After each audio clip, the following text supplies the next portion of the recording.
पे सिंह।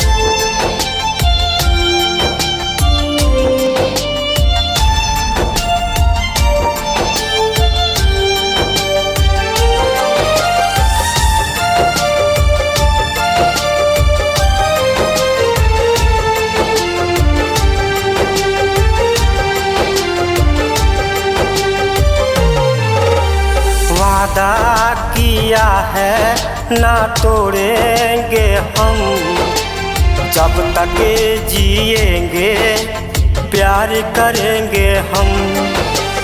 चाहा है तुझको चाहूँगा हरदम, मर के भी ये तुमसे प्यार न होगा कम। ये भी कैसी दिल लगी है, तुमसे ही जिंदगी है, तुमसे ही जिंदगी है। ये भी कैसी दिल लगी है।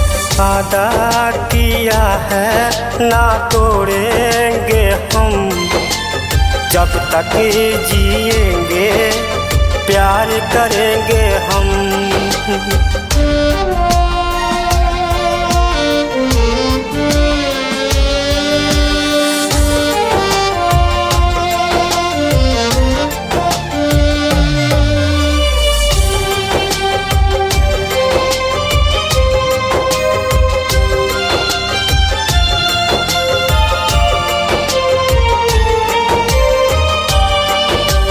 तेरी वो बातें, तेरी मुलाकातें, देखे जो सपने हो दिन हो या रातें।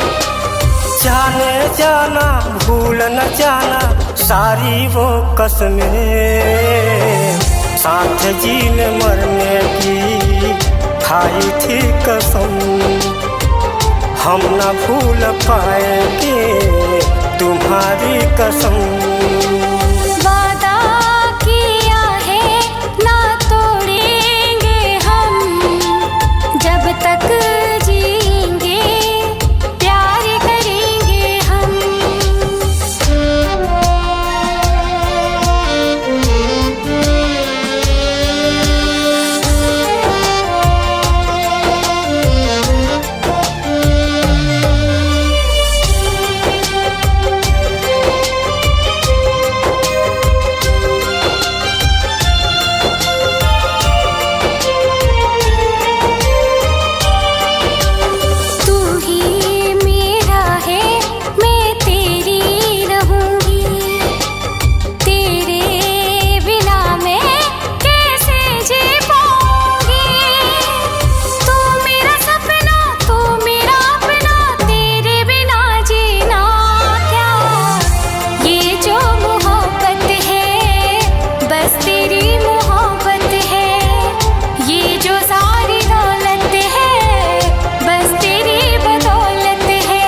वादा किया है ना तोड़ेंगे हम, जब तक जिएंगे प्यार करेंगे हम।